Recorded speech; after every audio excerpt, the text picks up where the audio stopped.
kids, hope you guys are all doing great today. I was just on a nature walk, and I know on the spring phenology, some of the things that it asks you to look for are milkweed. And so this is a milkweed pod. It's already opened up. And if you like butterflies, butterflies really like milkweed. So a lot of people who grow butterfly gardens, they'll plant a lot of milkweed in their gardens.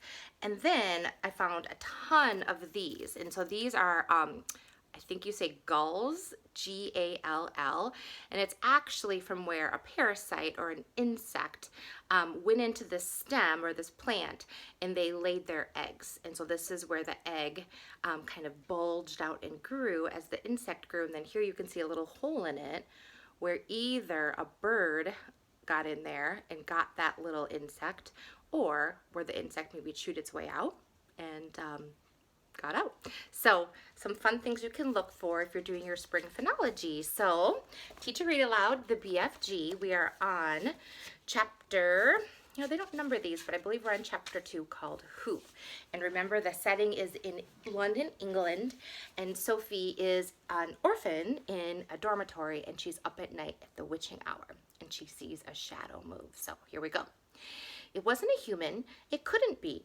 It was 4 times as tall as the tallest human. It was so tall, its head was higher than the upstairs window of the houses. Sophie opened her mouth to scream, but no sound came out. Her throat, like the whole of her body, was frozen with fright. This was the witching hour, all right.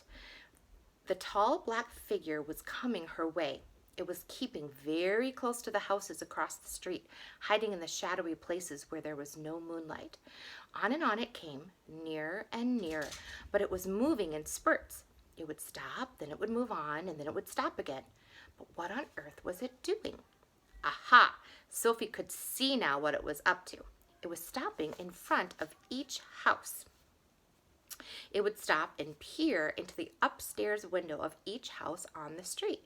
It actually had to bend down in order to peer into the upstairs window. That's how tall it was.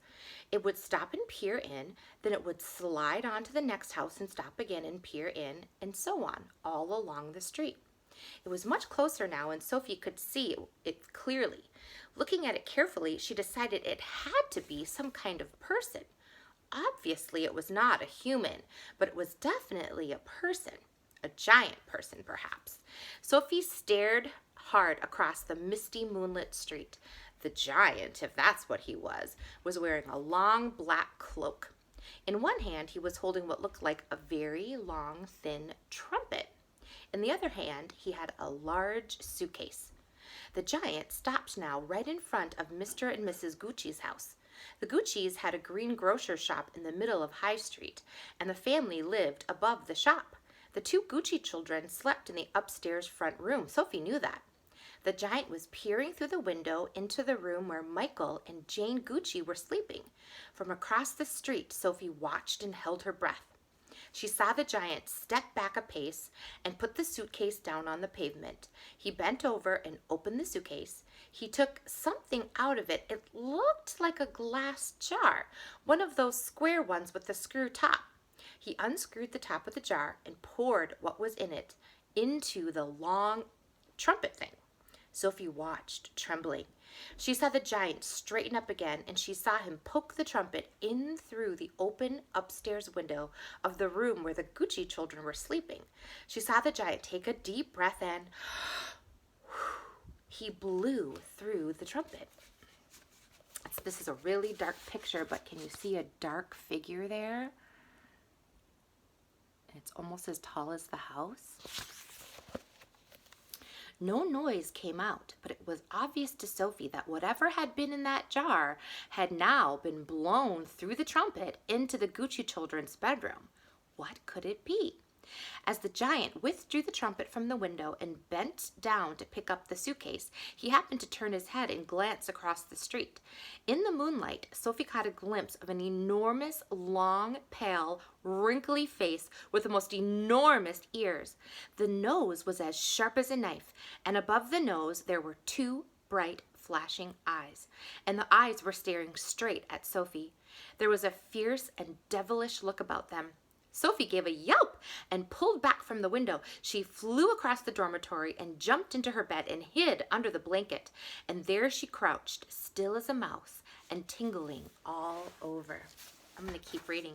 Chapter 2 is called The Snatch. And look at that big hand coming through the window, I think.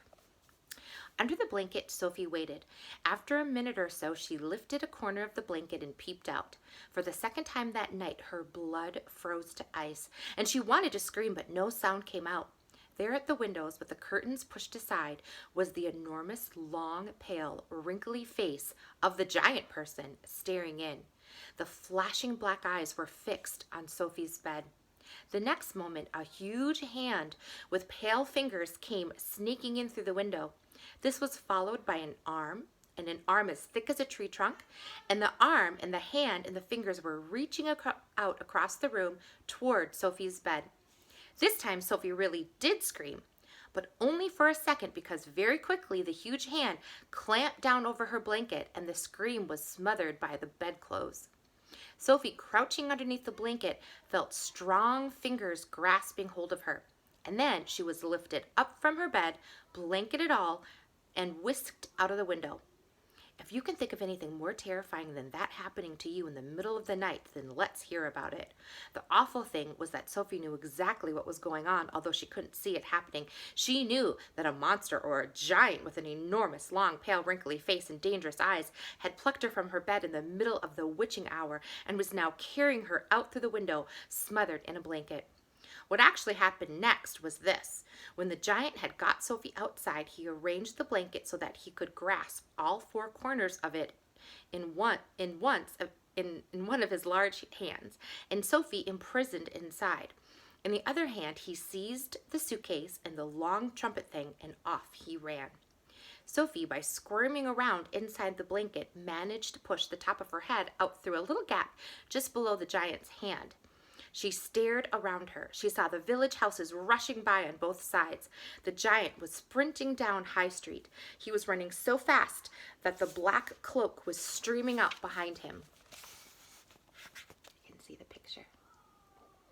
See that long trumpet thing? And there is the blanket, all bundled up, and Sophie is inside. Each stride he took was as long as a tennis court. Out of the village he ran, and soon they were racing across the moonlit fields. The hedges dividing the fields were no problem to the giant. He simply strode over them. A wide river appeared in the path. He crossed it in one flying stride. Sophie crouched in the blanket, peering out. She was being bumped against the giant's leg like a sack of potatoes. Over the fields and hedges and rivers they went, and after a while a frightening thought came into Sophie's head. The giant is running fast, she told herself, because he is hungry and he wants to get home as quickly as possible, and then he'll have me for breakfast. Do you think that's going to happen? The next chapter is The Cave, and I'll read that one tomorrow. I hope you are all doing wonderful and getting outside for some fresh air. It's beautiful weather to go out for a walk and start that phonology bingo board if you can, and I hope your illustrating is going great too. Talk to you later. Good night.